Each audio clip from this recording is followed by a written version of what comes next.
நேயர்களுக்கு வணக்கம். வணக்கம் டாக்டர். வணக்கம். போன வீடியோவில் அக்குபஞ்சரில் நாடி பார்க்குறது எப்படி அப்படி சொல்லி கொடுத்தீங்க, அதோட இருக்கைகள் என்னென்னு சொல்லி கொடுத்தீங்க. இப்போ அந்த நாடியை பார்த்து புள்ளிகளை எப்படி தேர்வு செய்கிறது அப்படின்றத கொஞ்சம் விளக்கமாக சொல்லுங்கள் டாக்டர். அக்குபஞ்சர் நாடி பரிசோதனையில் நம்ம நாடியினுடைய எப்படி கையை பிடிக்கணும், அதனுடைய இருக்கைகள் எப்படி, எந்த இடத்துல எந்த உறுப்பு நாடி இருக்குது அப்படிங்கிறதெல்லாம் போன வீடியோவில் பார்த்துருக்கோம் தான். பட் அந்த இருக்கைகளை உணர்ந்து நம்ம எப்படி புள்ளிகளை தேர்வு செய்யணும்னா, அக்குபஞ்சரில் அடிப்படை, அதாவது பேசிக் லெவலில் நாடி பரிசோதனை அப்படிங்கிறதுக்கு 12 இருக்கை நாடி முறை அப்படின்னு இருக்குது. 12 இருக்கைகள்லையும் 12 உறுப்பினுடைய தன்மைகளை உணர்ந்து புரிந்து புள்ளிகளை தேர்வு செய்து சிகிச்சை அளிப்பது அப்படிங்கிறது தான் பேசிக் லெவல். இந்த பேசிக் லெவல் ஒருத்தவங்க தரவானாங்க அப்படின்னா தான் அடுத்த லெவலில் 28 வகையான நாடிகளுக்கோ அல்லது 6 பல்ஸ் அப்படின்னு சொல்லக்கூடிய 6 வகையான நாடி, அதே நேரம் ஒரே இடத்தில் 5 லேயர் சிங்கிள் பல்ஸ் அப்படின்னு சொல்லுவோம். ஒரு இருக்கையில் 5 பூதத்தினுடைய நாடிகளையும் புரிந்து கொண்டு ஒரு புள்ளியை தேர்வு செய்து ஒரு நிமிடத்தில் நோய்களை குணப்படுத்தக்கூடிய அற்புதமான ஒரு நாடி பரிசோதனை அக்குபஞ்சரில் இருக்கு. ஆனால் முதலில் அக்குபஞ்சர் படித்தவங்க பேசிக் லெவல் பல்ஸ் டயக்னோசிஸில் ஒரு குறைந்தது 6 மாதம் அல்லது ஓராண்டாவது தெளிவாயிட்டாங்க அப்படின்னா அடுத்த லெவலுக்கு அவங்க போக முடியும். அப்படிப்பட்ட நம்ம பேசிக் லெவலை முதல்ல நம்ம தெரிஞ்சுக்கிறோம். இப்போ பேசிக் லெவலில் நாம் பார்த்துருக்கோம், இந்த வலது கையில் மேலோட்டமாக 3 நாடி, ஆழமாக 3 நாடி, இடது கையில் மேலோட்டமாக 3 நாடி, ஆழமாக 3 நாடி அப்படின்னு 6 12 நாடிகள் 12 உறுப்புகளுக்கும். இதில் முக்கியமாக நம்ம புரிந்து கொள்ள வேண்டியது என்ன அப்படின்னா, இதயத்தில் இருந்து ரத்தம் கைகளுக்கு வரக்கூடிய அந்த ரேடியல் ஆர்டரியில தான் நாடி பார்க்குறோம்னு சொல்லியிருக்கோம். அப்போ ரத்தம் மேலே இருந்து கீழ் நோக்கி வருகிறது, இதில் எதுவும் சந்தேகம் இல்லை. அப்படின்னா அந்த கீழ் நோக்கி வரும்போது இந்த 3ஆம் இருக்கை நாடி இருக்கு இல்லையா, 3ஆம் இருக்கை, அதாவது வலது கையில் 3ஆம் இருக்கையில் மேலோட்டமாக முக்குழி வெப்பறை, ஆழமாக பெரிகார்டியம் அப்படிங்கிறது. இதுதான் அக்குபஞ்சரில் ஃபர்ஸ்ட் நம்ம பார்க்க வேண்டிய நாடி. ஏன் அப்படின்னா இது ட்ரிபிள் வார்மர் பெரிகார்டியம் என்பது நெருப்பு பூத நாடி. அடுத்து இருக்கக்கூடியது ஸ்டொமக் அண்டு ஸ்பிளீன், இது நிலம்பூத நாடி. அடுத்து இருக்கக்கூடியது லார்ஜ் இன்டெஸ்டினல் அண்டு லங்ஸ் வலது பக்கம், இது காற்றுபூத நாடி. அப்ப அக்குபஞ்சர் முறைப்படி நெருப்பு தோன்றி நிலமாக மாறி நிலத்தில் இருந்து காற்று உருவானது அல்லது உலோகங்கள் உருவானது அப்படிங்கிறது அக்குபஞ்சருடைய பிரின்சிபல், பஞ்சபூத தத்துவம். அப்ப பஞ்சபூத தத்துவப்படி ரத்தம் மேலேந்து கீழ் நோக்கி வரும்போது அந்த ரேடியல் ஆர்டரில் முதலில் நாம் உணர வேண்டிய நாடி, புரிந்து கொள்ள வேண்டிய நாடி நெருப்பு பூத நாடியை உணர்ந்து, நெருப்பு நாடி நன்றாக இருந்தால் அது நிலத்தை உருவாக்கும், நிலம் நாடி நன்றாக இருந்தால் அது காற்றை உருவாக்கும். அப்ப நெருப்பு பூத நாடியிலேயே நோய்த்தன்மை இருந்தால், ஒரு பாதிப்பு இருந்தால், முதலில் நாம் நெருப்பு பூத நாடியை தான் சரி செய்ய வேண்டும், அதற்கான புள்ளியை தான் நாம் தேர்வு செய்ய வேண்டும். அப்ப நெருப்பு பூத நாடியினுடைய இயக்கம் சீராக இருந்தால் அடுத்து நிலம்பூத நாடி சரியாக இருக்கிறதா அப்படின்னு பார்க்கணும். நிலம்பூத நாடி நோய்வாய்ப்பட்டு இருந்தால் அதை முதலில் சரி செய்யாமல் காற்றுபூத நாடி சார்ந்த நோய்களை குணப்படுத்த முடியாது. இப்போ குறிப்பா ஒருத்தருக்கு ஸ்டொமக் அண்ட் ஸ்பிளீன் பல்ஸ் வீக்கா இருக்கு, ஆனா அவருக்கு நுரையீரல் ஆஸ்மா வீசிங் இருக்கு அப்படின்னா எடுத்தோடனே லங்ஸுக்கு ட்ரீட்மெண்ட் கொடுத்தா சரியாகாது, ரிசல்ட் வராது. அப்ப ஸ்டொமக் அண்ட் ஸ்பிளீன் அப்படிங்கிற நிலம்பூத நாடி, தாய்பூத நாடியை சரி செய்தால் அதனுடைய குழந்தை நெருப்பிலிருந்து நிலம் தோன்றியது, நிலத்திலிருந்து காற்று தோன்றியது. அப்ப முதலில் நெருப்பு நாடி, இரண்டாவது நிலம்பூத நாடி, அடுத்து காற்றுபூத நாடி. இப்படிதான் நம்ம புள்ளியை தேர்வு செய்யணும். இப்ப புள்ளியை தேர்வு செய்யறதுல நாடி நம்ம முதல்ல பார்க்கறதுல 3ஆம் இருக்கையை ஃபர்ஸ்ட் பார்க்கணும், அடுத்து 2ஆம் இருக்கை, அடுத்துதான் முதல் இருக்கை நாடியை நம்ம பார்க்கணும் அப்படின்னு சொல்லியிருக்கோம்.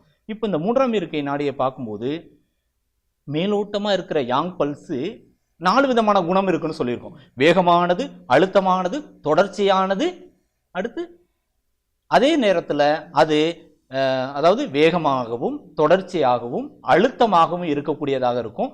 தொட்டவுடனே தெரியக்கூடிய அளவில் இருக்கக்கூடிய இந்த மேலோட்டமான சூப்பர்ஃபிஷியல் பல்ஸுங்கிற யாங் பல்ஸ் அப்படிங்கிறது அதனுடைய தன்மையில மென்மையா, அதே நேரம் விட்டு விட்டு வரக்கூடிய வகையில் இன்தன்மையில இருந்து ஒரு ஒத்த ஜோடி உறுப்புகளுக்கு இடையே மேலோட்டமா இருக்கிற யாங் பல்ஸும் ஆழமா இருக்கிற இன் பல்ஸும் முரண்பாடா இருக்குன்னு வச்சுக்கிறோம். அதாவது யாங்னாலே அழுத்தமா வேகமா இருக்கணும், அது பதிலாக சாஃப்டா இருக்கு.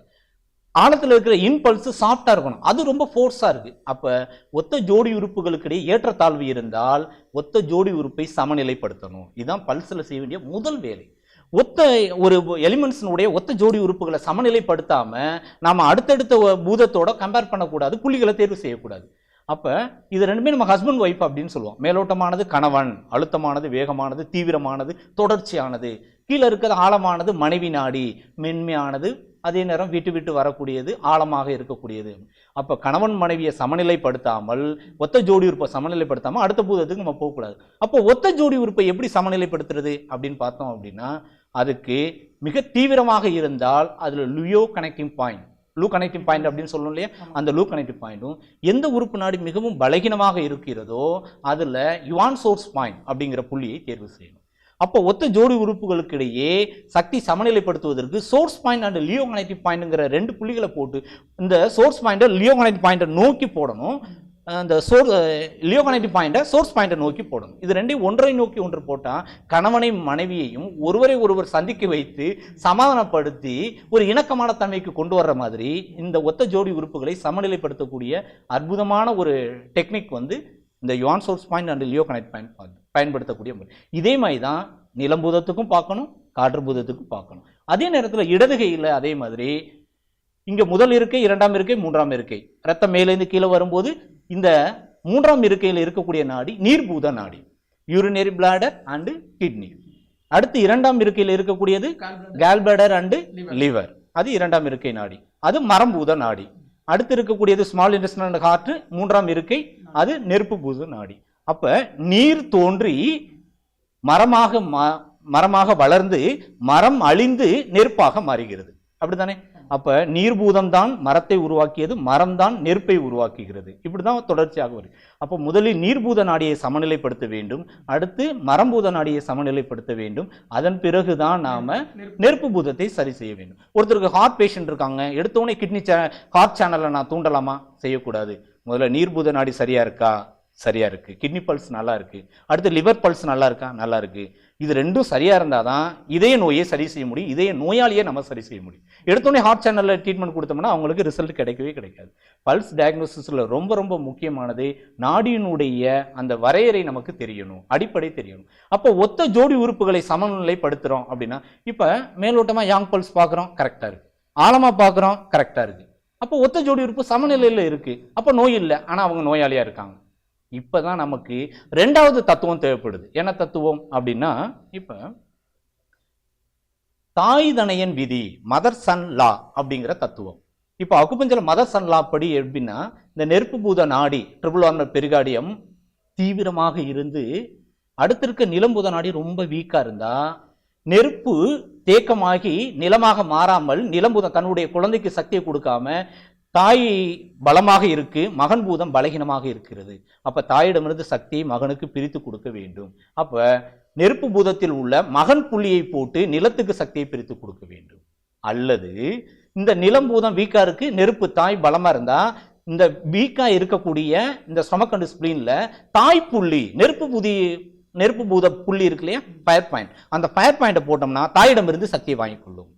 இப்போ ஒரு தாய் ஒரு குழந்தை அப்படிங்கும்போது குழந்தை அழுதுச்சு அப்படின்னா அந்த குழந்தைய கொண்டு போய் தாயிட்ட கொடுத்து பால் கொடுக்க சொல்லணும், அல்லது அந்த தாயே வந்து குழந்தைக்கு பால் கொடுக்கணும், அவ்வளவுதான்.